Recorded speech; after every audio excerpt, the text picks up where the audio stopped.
Hey everybody, welcome back to the Rebel Nutritionist podcast. Today, yes, you get me, yours truly, because today I am going into part 2 of the whole Ozempic GLP-1 semaglutide.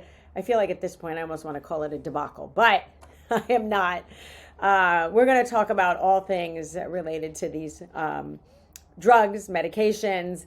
And no, I'm not going to get angry and yell, but I think it's important that we really have a discussion about it, and that you, as our listener, are well armed with the information on both sides. I'm going to try and be as objective as possible and really dive into the nitty gritty that you might not be hearing out there. I also want to talk about this because I am getting a lot of questions, a lot of curiosity, and it's, of course, Meryl, do you think I should take it?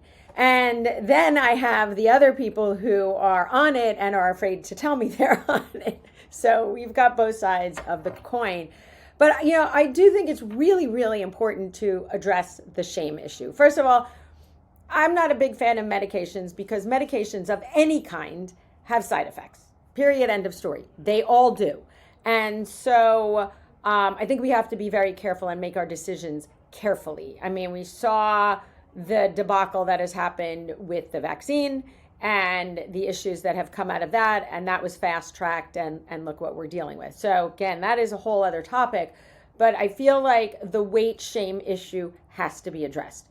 So firstly, I understand why people are rushing to this. It seems like a quick fix. Weight is coming off really quick.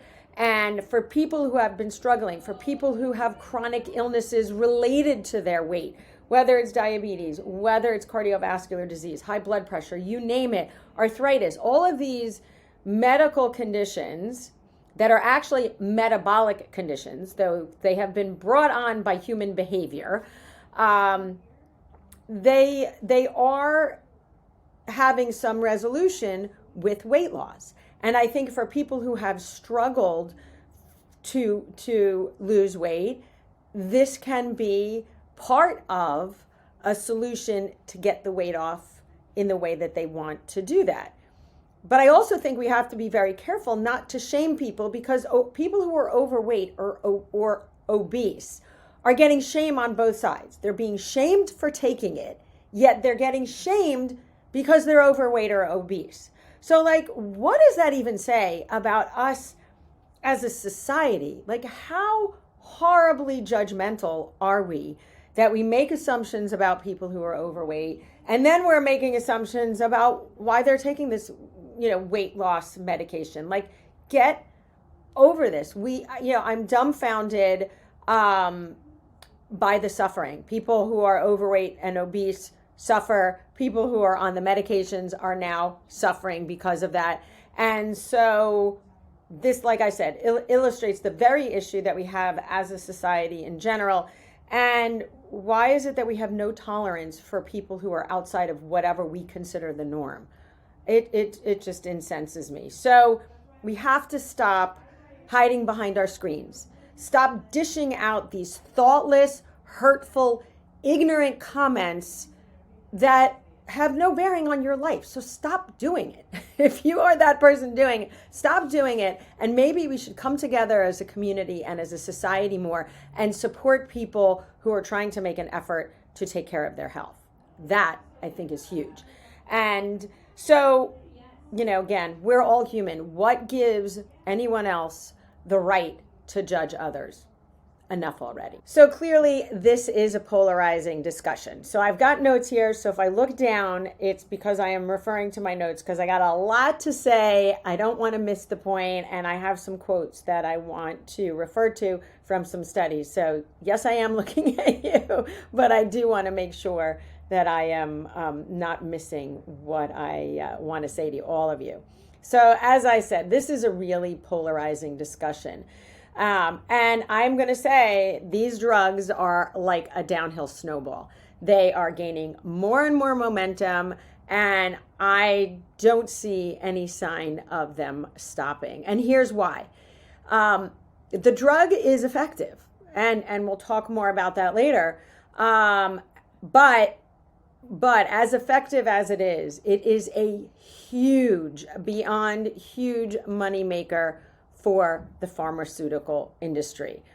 And so from where I stand as a practitioner, I am going to tell you the pharmaceutical industry will stop at nothing to push this onto as many Americans as they can, with their goal of getting children as young as 12 on this medication, and their goal is for a lifetime. Even though there is a cutoff time, I am telling you, it is not far down the pike that we are going to see this promoted almost like a statin. Like it should be in the water pretty soon. So let's talk some facts. I have been doing research, like many doctors out there, combing through research, looking at the facts, and really listening to hours upon hours of conversations about this topic. And I have been following the work of Callie Means, who actually used to work for Big Pharma and Big Food and is now on a mission. So he's done a lot of different interviews. He did one with Tucker Carlson. I want to say it was back in February. I urge you to go listen to that. It was fascinating. And so to listen in his words about what's going on here is truly fascinating. I mean, he's making the rounds. He's been on many different podcasts, talk shows, or mainly more podcasts. But here's what I want to say, what his mission is in his words. He says, "My mission is to steer more healthcare dollars to incentivize metabolic habits at the root of disease: healthy food, exercise, sleep, stress management. This is where the rubber hits the road to change our current trajectory." So like I said, he's been making the rounds to educate people about what's going on behind the scenes in Big Food when it comes to Big Food and Big Pharma. And please go watch his compelling Tucker Carlson interview. It was amazing. And as he puts it, instead of talking about root cause, the industry's answer is to offer a weekly injection for life that costs $20,000 per patient. That's their answer for obesity. And so, as he puts it, Big Pharma has started to change our reality. You know, the other thing to know is food stocks are actually going down as a consequence of this drug and others like it.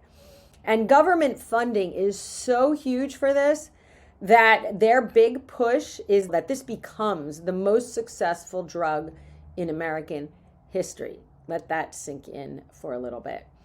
So we know, here's the facts, we know that 50% of teens are considered overweight. That is huge. And that is a huge jump from just 10, 15 years ago. And we know that 80% of adults are overweight. That is and that statistic is just going to keep going up. The trajectory is that it goes up and not down. So obesity is not a root cause. Root cause of illness is not obesity. It's one branch of this metabolic issue, right? We've got diabetes, we've got cardiovascular disease, we've got hypertension, we've got all of these chronic conditions now lumped into this metabolic disease category that, guess what, is lifestyle. 100% lifestyle driven. And so most adults, more than half, most Americans, 60% of adults are considered pre-diabetic. 33% of teenagers are considered pre-diabetic people. This is a huge problem. So we know the root cause of disease is dysfunction in the body. That's what we do. I do as a practitioner every single day, is figure out where is root cause. Hypertension is not root cause. Hypertension, high blood pressure, is a symptom of something else going on in the vasculature, the arteries and the veins. Why is blood pumping so fiercely through our arteries and veins? Same thing with diabetes. It's blood sugar. Why is our body having to deal with all of this sugar? Cardiovascular disease, it's the same thing. These are lifestyle driven.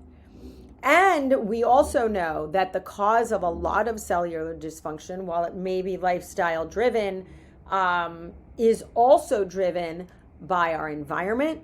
We are in the most toxic environment we have ever lived in on this planet.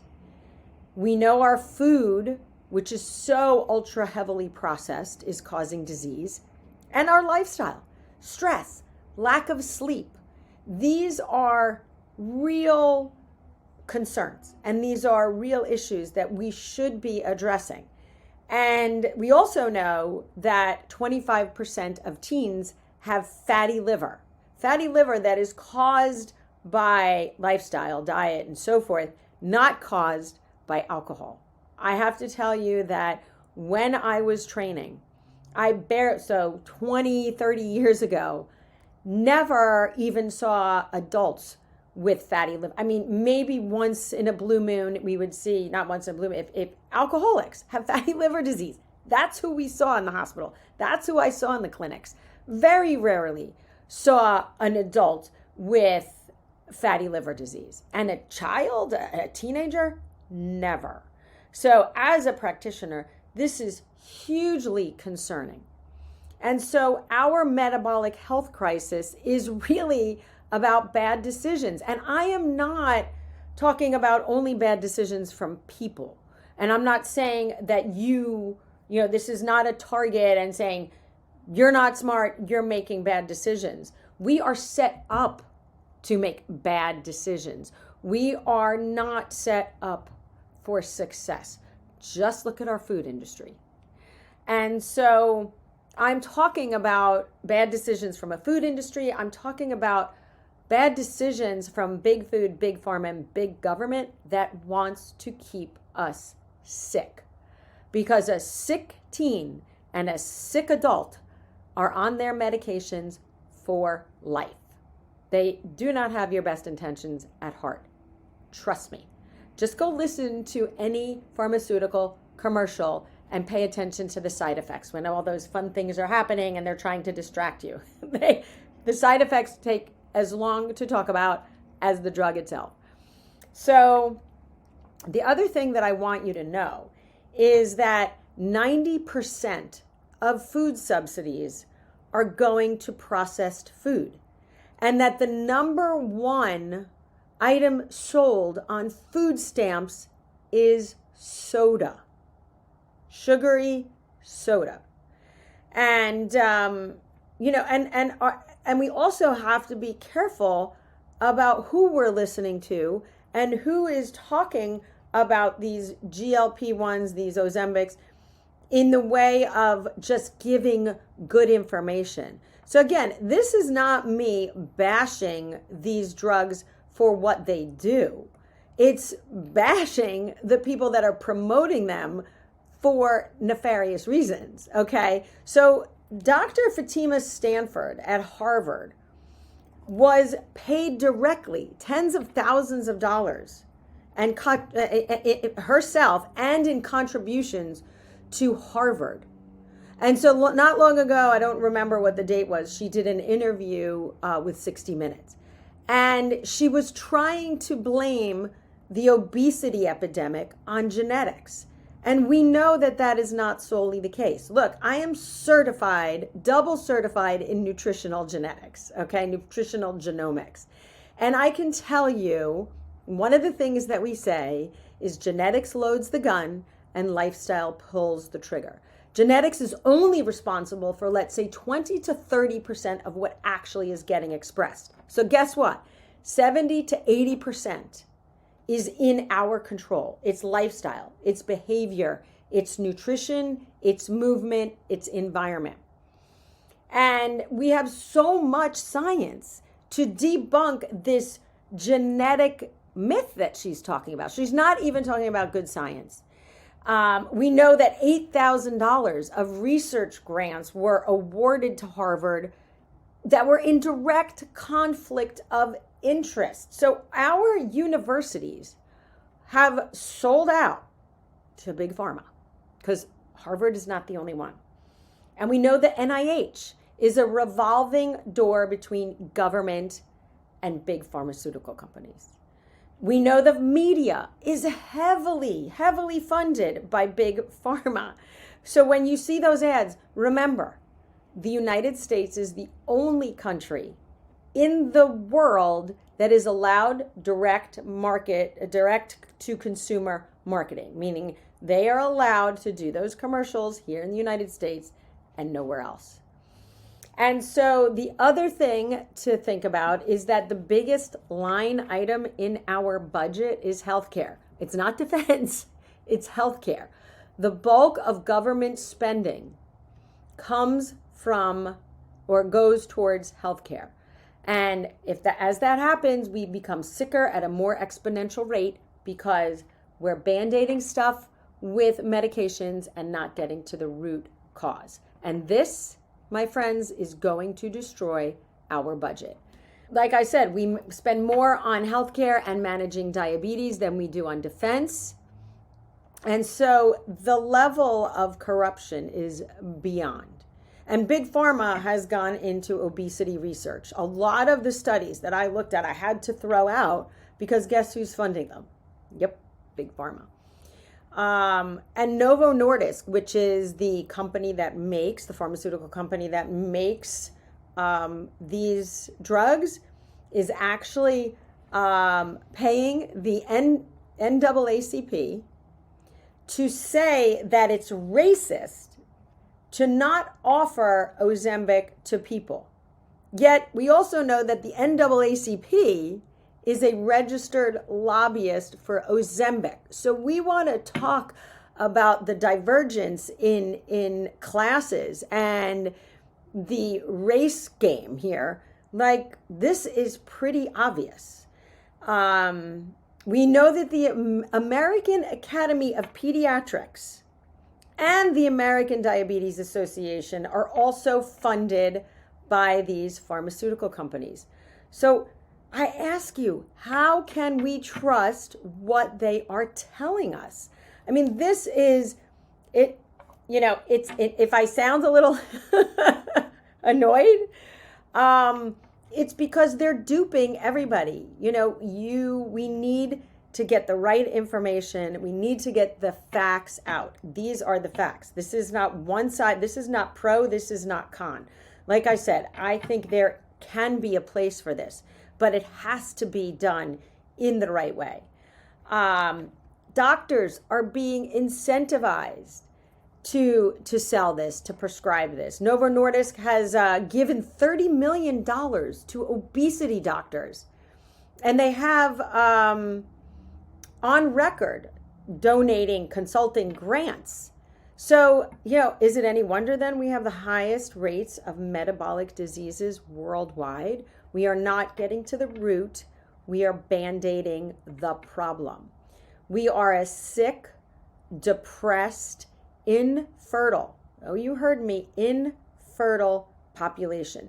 Sperm count in men is down more than 50%, and we are literally having problem reproducing as a species. If I told you the number of women, young women that I see who come in, who are having all kinds of fertility issues, PCOS, polycystic ovarian syndrome, is on the rise like I have never seen. I mean, these metabolic disorders are just skyrocketing, and it is a lifestyle-induced disorder.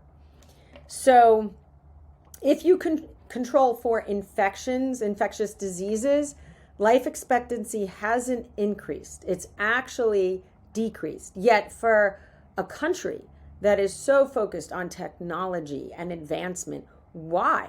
Why have we not been, we talk about longevity. Well, where is longevity in that?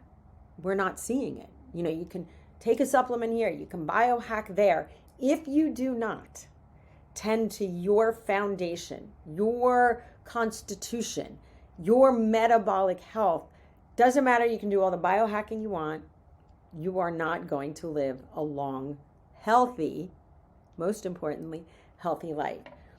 So when we look at this health crisis, this metabolic health crisis, the issue becomes, so let's talk about Ozempic itself. Let's talk about these GLP-1s. So I'm not necessarily talking just about Ozempic.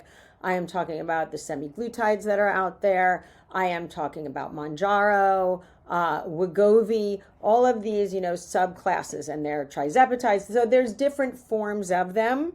There's different doses of them. I do know that some of the lower dose ones, the Mounjaro and some of the compounded semaglutides, have a slower weight loss effect because their dose has to be lower. So it's dose dependent. And maybe they're not experiencing as many gastrointestinal side effects, but there are side effects nonetheless. And we have to pay attention to how are we prescribing this. So again, Ozempic manages obesity. It does not cure it. So that is the problem. This is not a cure, it's a management. And again, to get certain, let's call them life-threatening issues under control, someone who's got severe cardiovascular disease and diabetes, and if you are severely obese, it'll give you a leg up. I agree, right? But it has to be managed properly. So the true cure, you want to know what the true cure for metabolic disease is? Lifestyle, food, environment. That is the cure. And why are we not incentivizing better eating? Why are food stamps not going for farm to table foods? There's plenty of places we can grow gardens. There's plenty of opportunity to incentivize and educate people about eating real food. But guess what? There's no money in that. And that's not going to happen. So at least it's not going to happen unless we start making some noise about it. And so farming is something also I do want to talk about. I'm going to take a quick side note here because I watched this amazing documentary. I'm going to encourage all of you to watch this. It's called Kiss the Ground. And it's about regenerative farming and how it can literally save our planet. And yet the opportunity that was given to America, to government, to be able to support this process, to support the notion of regenerative farming and actually reduce CO2 emissions, was left on the table in the Paris Agreement in 2015.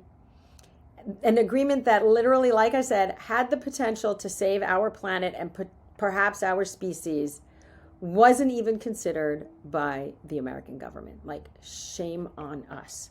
So, coming back, why is that happening? Because, as I said, big food, big pharma, and the pesticide drug manufacturing companies subsidize the poisons that are in our food and that ruin our land. So if you follow the science, lifestyle is the correct intervention. It follow the science anywhere. But yet there is nothing more profitable, as I said, than for pharmaceutical companies than a sick kid and then who turns into a sick adult. And if you don't think we're on that trajectory, I invite you to come sit in my office any day of the week and watch these young adults who are now being diagnosed with these really serious metabolic disorders. So let's talk for a second about what we know about these GLP-1 agonists, right? And I'm not going to go too much into the science about how they work. I'm happy to do so. If you guys want to know how they work and the mechanism of action, happy to do that, because you know me, nothing makes me happier than to talk about the science. But as one of my really good friends says, when I start talking science, she's like, you're going wah, wah, wah. So I promised myself I wouldn't do the science on this episode. But what I do want to tell you is that, again, all for it when it's indicated for a short time. Because here's what I'm going to also say is that the companies that prescribe these, in the inserts, the minute amounts of education that the doctors and these prescribing physicians are provided, is it's suggested that diet and lifestyle modifications go along with prescribing this. I can't tell you the number of people that I have met that have gotten zero instruction on diet, lifestyle, environmental, any of it. And so I'm not saying that physicians are all bad because they're not doing this. Look, I always say nutrition is not in a physician's wheelhouse. Lifestyle change is not in a physician's wheelhouse. They are not taught this. They're not taught nutrition in school. They get maybe one course. When I hear, people talk about, well, go check with your doctor if you should start on this diet. Like, what? They have no clue about the diet. They have no clue about supplements. I have a few physicians that I work with that are humble enough to admit that they know diddly squat about nutrition, which is why they send their patients to me, because they can't advise them. They really can't. Their hands are tied. They're running these factory offices. You know it. You've been in them. It takes months to get appointments with these doctors, and they are just handing this stuff out because they don't have the time, the inclination, or the wherewithal to be able to discuss this with you. This is why we do this, okay?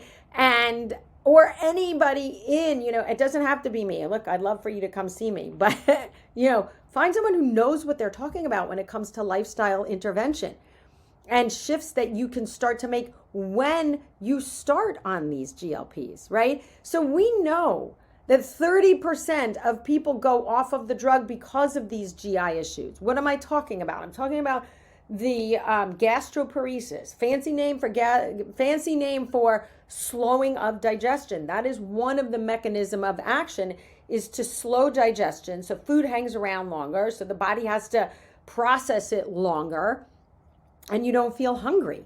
But when you're slowing digestion, guess what?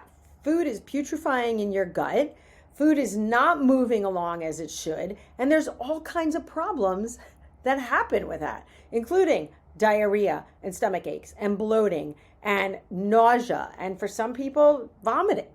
So, there are actually lawsuits being filed because of these GI issues and stomach paralysis. Now, they say stomach paralysis is short term. That's what's been quoted out there. But I'm going to tell you, there are people who have been suffering with this stomach paralysis issue long term. And so, and what we're seeing. So here is the down and dirty. We are seeing, and the studies prove this, that 2/3 of the people, that most people will gain back 2/3 of the weight that they lost within a year to 2 years of being off. Some are 6 months, some are 2 years. I think it's still too early to see. I can tell you personally that I have had no less than a dozen clients who have come to me, who have gone off of it, and within a month to 2 months are dealing with voracious appetites. They don't know what to do. They don't know how to eat. And now they're much further behind the 8 ball because the weight is coming on quickly. So here's what I want to tell you. In one study, and if you want the references, I am happy to give you the references, and I can put them in the show notes if you want. But in one study, 6 months after semaglutide discontinuation, patients were diagnosed with small intestinal bacterial overgrowth, possibly worsened by semaglutide. Factors potentially supporting weight maintenance were early drug treatment for new onset obesity, strength training, and diet modification. This case highlights tailoring approaches to maintain weight loss without the GLP-1s, yet trials are needed to optimize weight maintenance strategies. So here's the thing. They're throwing this stuff out and they're not even offering a weight maintenance strategy. So they're setting you up for failure from the get-go, because the idea is that you go off, you start regaining the weight, and you have no choice but to go back on. There was another study, 327 participants, that after 1 year after withdrawal of a once weekly subcutaneous semaglutide, 2.4 milligrams, and lifestyle intervention, so this had lifestyle intervention, participants regained 2/3 of their prior weight loss, with similar changes in cardiometabolic variables. Findings confirm the chronicity of obesity and suggest ongoing treatment is required to maintain improvements in weight and health. So what is that telling us? That, yeah, Ozempic and these GLP-1s are the quick fix if we don't work on lifestyle adjustments and the positive results that initial weight loss, if we don't work on lifestyle adjustments, the positive results that the initial weight loss suggests are not able to be maintained for more than 2 years. So I don't know, that kind of sounds like a quick fix to me. So additionally, and like I said, there was a report out this morning, the EU just launched a probe into suicidal ideation because of Ozempic and because of such large increases in depression. So here's the title, quote, of a recent study. Glucagon-like peptide 1 receptor agonist, GLP-1 agonist, and suicidal ideation. Analysis of real-world data collected in the European Pharmacovigilance Database. Quote, suicidal events were mostly reported with semaglutide and liraglutide, which were also associated with significantly higher reporting probabilities compared to the other GLP-1s. Although this study provides the reporting frequencies of suicide-related events with GLP-1s, establishing causality requires further investigation, which will probably be addressed by the Pharmacovigilance Risk Assessment Committee of the European Medicine Agency in the future. So, yes, we are seeing a connection between these GLP-1s and Ozempic. I do believe it's dose related. So Ozempic is one of the higher doses, right? That gets dosed higher and higher. But Mounjaro is the same. And some of these compounded ones are also the same. They are getting dosed up and down. And so, here's the thing. We know serotonin is found in the gut.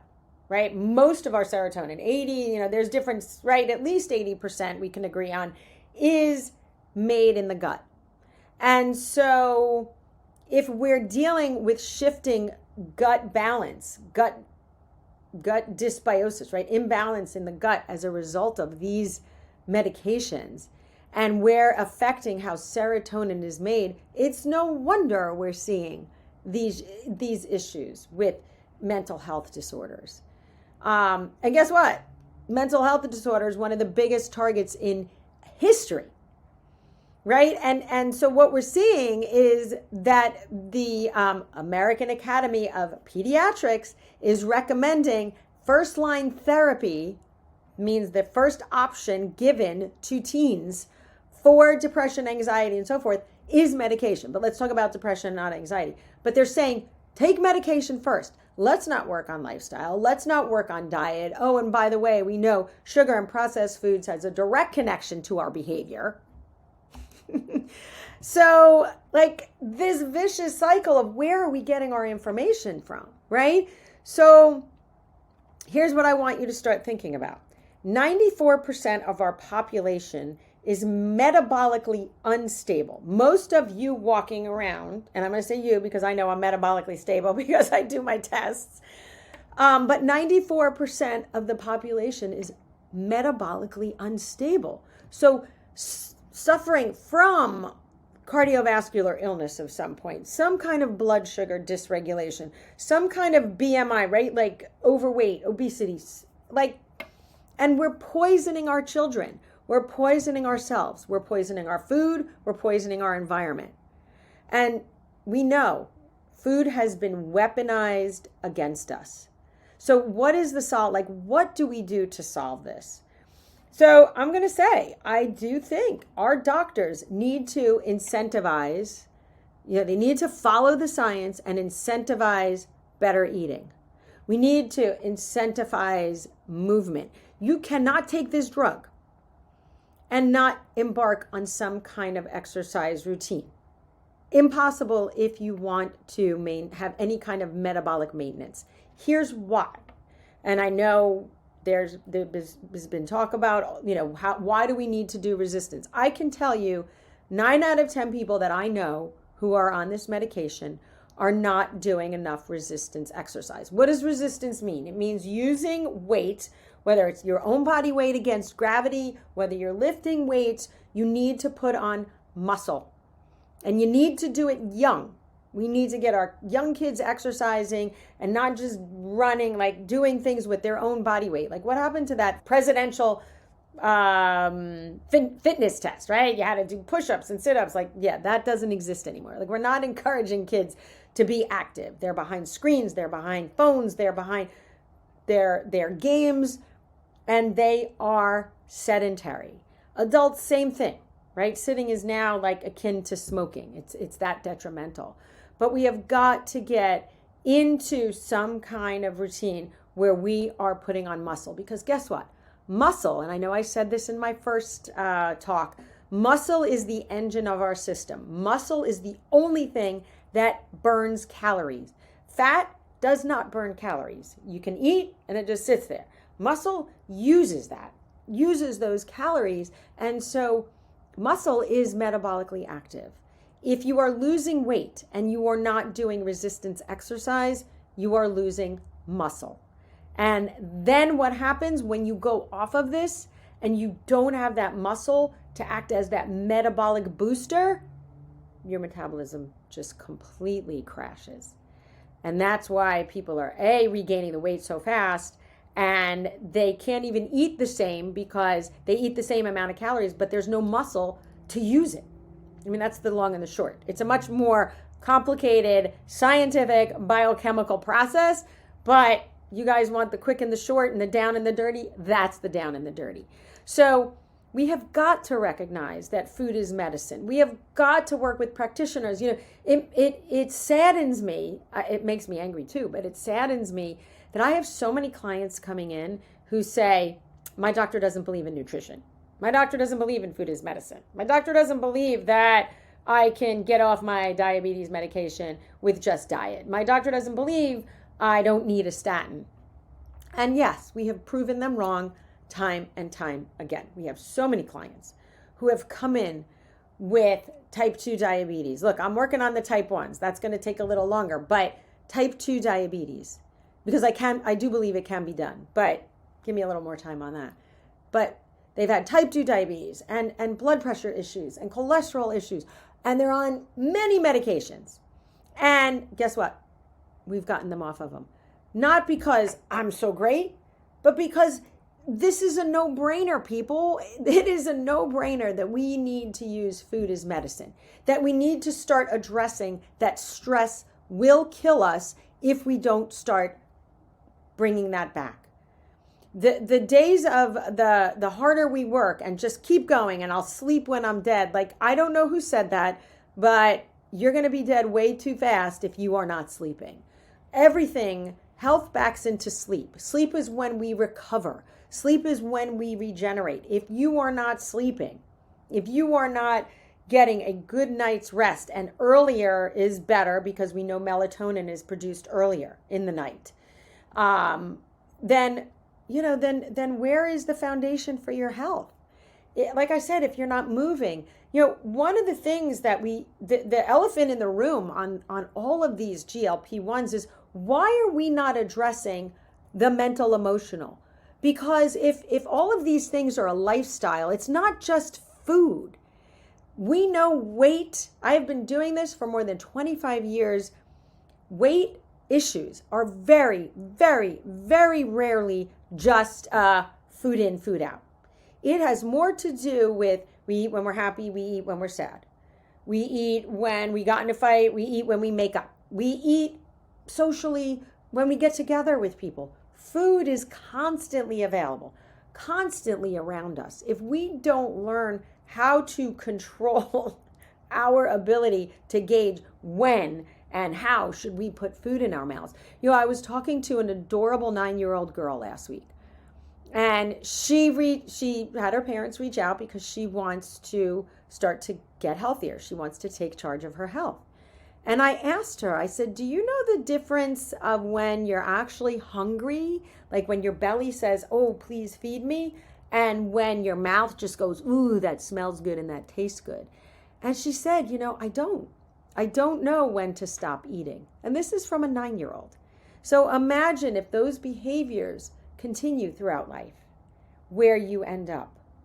So this is not a blame game like you're lazy or you can't control your food or whatever that blame and shame is going on out there. It is about, and this is why we did a program that we are going to bring back. It was called Rebrand You. Last year I did it with an amazing coach, Shari Coltoon. And we go through, what are your beliefs? Where is your boundary system? What are your obstacles, right? And what's that self-talk? How mean are we to ourselves, right? I mean, I've done it. I know it, right? Like what you say, your body hears. I really am working on that. Is something my kids challenge me on all the time, right? Say something nice about yourself. But we have got to encourage our practitioners to be talking about this. Nutritionists and coaches who can help support people on these medications to make lasting changes. So you don't fall prey to regaining the weight that you have lost. Because here's the thing, the cards, that deck is stacked against you in every way, shape, or form. And so what can you do? Whether you're on it and I had someone say to me, oh, well, I'm doing really well because I can go to a restaurant and order fettuccine Alfredo and only eat that much of it. Okay, so we're missing the point here. Fettuccine Alfredo has never been deemed a health food. It is not something that is going to, once you get off this medication, if you go back to eating, that is going to support that weight loss. But we're not talking about deprivation and we're not talking about starvation. We are talking about how do we help you reclaim your metabolic health. The metabolic health that was not in great shape when you started the medication, right? If your liver is overburdened with toxins because of the environment, because of the food you eat, because of the heavy metals you're exposed to, if your gut is imbalanced, then your brain's going to be imbalanced, right? Brain fog and memory loss and all of those things. Those are not things that happen, conditions that happen because we get older. Those happen because we are in a metabolically unstable, unwell body. And so I always say, these are symptoms. We don't want to mask the symptoms. High blood pressure, cardiovascular disease, diabetes, autoimmune conditions, PCOS, these are symptoms of an underlying condition that you have yet to get to the root cause of. If you don't deal with it at some point sooner than later, guess what? They are going to rear their ugly heads. So I want to let you know that we can support you if you are taking those medications, that we are not passing judgment on you if you are taking those medications. And we fully support you for why you have decided to go on them. But we want to be able to help you come out the other side and be just as successful in maintaining that weight loss. And so I don't want you to be that person who's embarrassed to tell me that you're on the medications, because guess what? I know if you're on them anyway. And I always say, look, our space is a non-judgmental, welcoming community space that we want to support you getting to your goals. And this work hasn't changed. This is what I have been doing for 25 years. I've always spoken out about the quick fix, because it's just that. It's a short-term solution to a very long-term problem. And so let's take the elephant out of the room. Let's call it for what it is. If you want to be on the medications because you need that support, I will support you on that. But allow us to teach you how to use food as medicine, how to use food as nourishment, how to create a lifestyle that is realistic and sustainable for you, how to get through the stress and deal with stress. Stress is a huge issue in this country, and everybody is so stressed. Like, we talk about it like it's a badge of honor. No, stress is really, really, really bad for you, and it will kill you ultimately.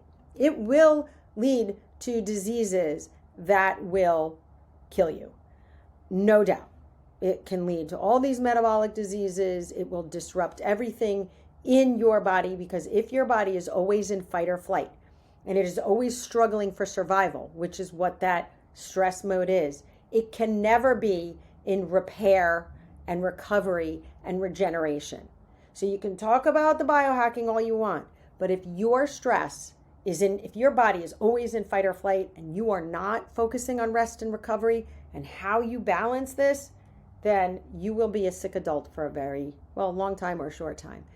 So, like I said, we offer 15-minute consultations for anybody that wants to talk about this. I'm happy to support you in any way I can. I'm also really excited to be offering our membership. You have asked, we have finally listened, and we are launching our membership program. It is going to be a 3-tier program. Price point is it doesn't get better than this. It is so doable for you. I don't care who you are. It is doable. We have made 3 price points that are doable. You can engage in a way that allows you to work with us. Yes, one-on-one. Get the foundation in terms of meal planning that you want, get guidelines and support in real time with a real person. And we're going to be doing a Facebook group. I'm so excited. As a matter of fact, our first Facebook group, and it will be closed, it's only going to be for membership, is going to be talking about these GLP-1s. And we're going to invite the community to talk about that. And we address, more deep dive questions. So every month we're going to be doing a Facebook Live, and there's going to be new recipes and ebooks based on, we've got one on gut health. We've got one on autoimmunity. These topics, PCOS, menopause, these topics that are relevant now for you guys. And so I'm super excited. We'll have the link for the landing page. Go check that out. We are offering for the first month a 20% discount. There's a discount if you pay for the year in full. So, but really, the prices are just so reasonable. We did that intentionally. If you've never worked with us and you want to engage, this is a great way to do it. If you've already worked with us and don't want to sign on for a big package, another super way to re-up the work that you've done and kind of get back on track if you've lost your way a little bit. So I hope this has been helpful. Let us know what you think. And I look forward to the ongoing discussion about all things related to your health, your well-being, and in health, always. Make it a great day. This is your Rebel Nutritionist signing off.